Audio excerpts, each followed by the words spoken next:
दोस्तों, आज की कहानी है बहू बेटी की डिलीवरी। चलो दोस्तों, कहानी को शुरू करते हैं। हेलो सुमित, कैसे हो बेटा तुम? हाँ मम्मी, प्रणाम। मैं ठीक हूँ, आप कैसी हैं? मैं भी ठीक हूँ बेटा। अच्छा सुमित सुन, मेरी और पापा की प्लानिंग हो गई है। हम अगले हफ्ते बेंगलोर आ रहे हैं। बेंगलोर यूँ अचानक क्या हुआ मम्मी? आप तो कभी आने को तैयार नहीं होती हैं और आज हाँ बेटा, वो डॉक्टर ने सोमी को 1 हफ्ते बाद की डेट दी है डिलीवरी की। मुझे चिंता हो रही थी सोमी की, वो अकेले कैसे सब संभालेगी, समझ नहीं आ रहा था। उसकी सास भी तो अब नहीं रही, वो और दामाद जी अकेले नहीं संभाल पाएंगे, इसलिए मैं और पापा आ रहे हैं। वो तो ये बात है, तभी मुझे लगा कि आपको कहाँ से बेटे बहू और पोती की याद आ गई। सच कहूँ तो अब मैं आपके आने के लिए सोचता भी नहीं हूँ मम्मी, क्योंकि जैसे आज सुमी को आपकी जरूरत है, ठीक वैसे ही 2 साल पहले मुझे और सिया को भी आपकी जरूरत थी, पर आप नहीं आई। चलो मम्मी, फोन रखता हूँ, बाद में बात करता हूँ। गुस्से से तिल मिलाते हुए सुमित ने फोन रख दिया। बस एक पल में वो सारा मंजर सुमित की आंखों में घूम गया। उसने बहुत अच्छे से महसूस किया था सिया के उस दर्द को, जब उसकी डिलीवरी के समय मम्मी को बुलाने पर भी वो 1000 बहाने बना के नहीं आई। क्या उस समय सिया को माँ की ममता और साथ की जरूरत नहीं थी? सिया अनाथ थी तो क्या अब भी माँ बाप की कमी उसे महसूस हो?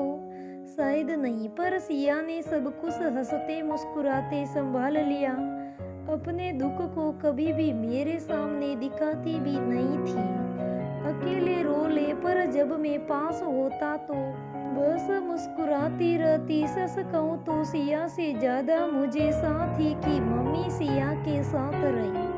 हमारी मजबूरी थी, डिलीवरी में कॉम्प्लिकेशन होने के कारण सिया बेड रेस्ट पर थी और उसे मैं किसी भी हाल में सफर नहीं करवाना चाहता था, पर मम्मी ने भी आना सही नहीं समझा। आज जब खुद की बेटी की बात आती तो सब कुछ मैनेज हो रहा है। हर बेटे को अपनी माँ प्यारी होती है, मुझे भी बहुत प्यारी है मेरी माँ। हमारा प्रेम विवाह भी उन्होंने न चाहते हुए भी स्वीकार कर लिया। सिया अनाथ थी, इस बात की भी शिकायत नहीं कि मम्मी ने कभी व्यवहार सही रहा है, पर सिया से ज्यादा मेरी इच्छा थी कि मम्मी सिया की डिलीवरी के समय साथ हो, पर मम्मी ने आना भी सही नहीं समझा। शांत हो जाओ सुमित, कोई बात नहीं, मम्मी अब आने को तैयार हुई है ना, ये भी बहुत अच्छी बात है।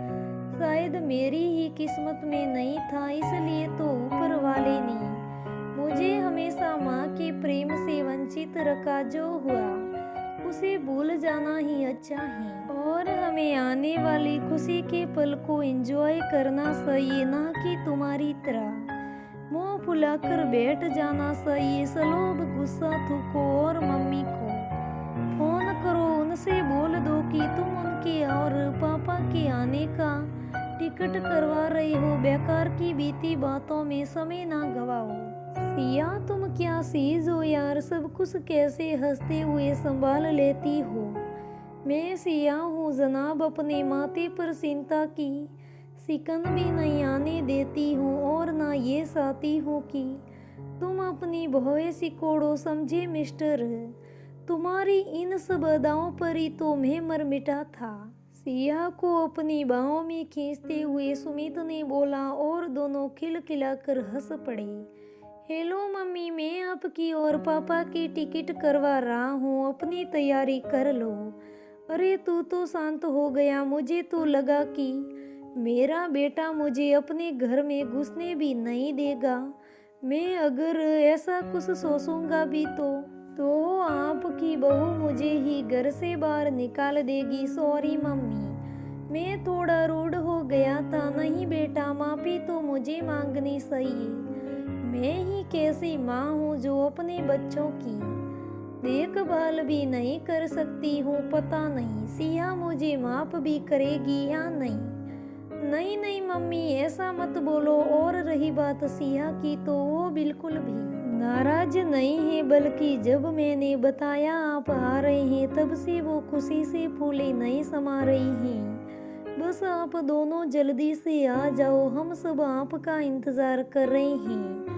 और वो समय भी आ गया। सुमित्रा जी, ननंद जी बेंगलोर भी आ गई।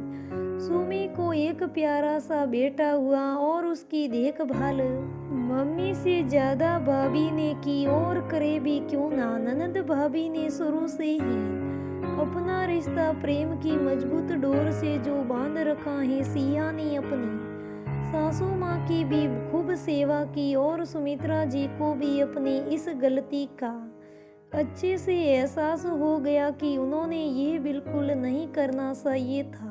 साथ में प्रण भी किया कि अब वो कभी भी अपनी बेटी और बहू में स्नेह की कमी नहीं रखेगी। आखिर बहू भी तो बेटी ही होती है, फिर क्यों किसी तरह का भेदभाव। आज पूरा परिवार एक है और हंसी से ठाके लगा रहा है। वो कहते हैं ना, अंत भला तो सब भला। तो ऐसी रही ननंद की डिलीवरी। और हाँ, कहीं आप तो अपनी बहू और बेटी में फर्क तो नहीं कर रहे हैं। प्लीज ऐसा ना करें, इस बात को सोचना जरूर। और दोस्तों, इस कहानी में सिया की सास ने तो बहुत गलत किया।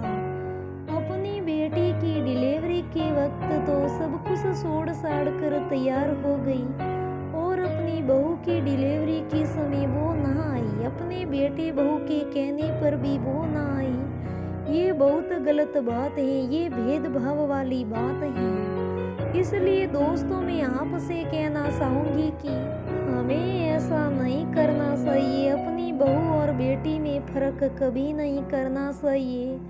जैसी हमारे घर की बेटी है, ऐसी भी हमारी बहू होती है। वो घर की लक्ष्मी होती है, उसे कभी भी कोई भेदभाव वाली कमी ना महसूस करवानी चाहिए। दोस्तों, तो आज की मेरी कहानी ये कहती है कि बेटी बहू में फर्क ना करें। दोस्तों, अगर मेरी कहानी अच्छी लगी तो लाइक करना, शेयर करना, मेरे चैनल को सब्सक्राइब करना। और हाँ, कैसी लगी मेरी कहानी मुझे कमेंट बॉक्स में कमेंट करके ज़रूर बताना। दोस्तों, अगर आप मेरे चैनल पर पहली बार आए हो तो मेरे चैनल को सब्सक्राइब करें और सब्सक्राइब करके बेल आइकन ज़रूर दबाएं, ताकि मेरे हर वीडियो की नोटिफिकेशन आपके पास जल्दी से जल्दी पहुंच सके। धन्यवाद दोस्तों, फिर मिलेंगे।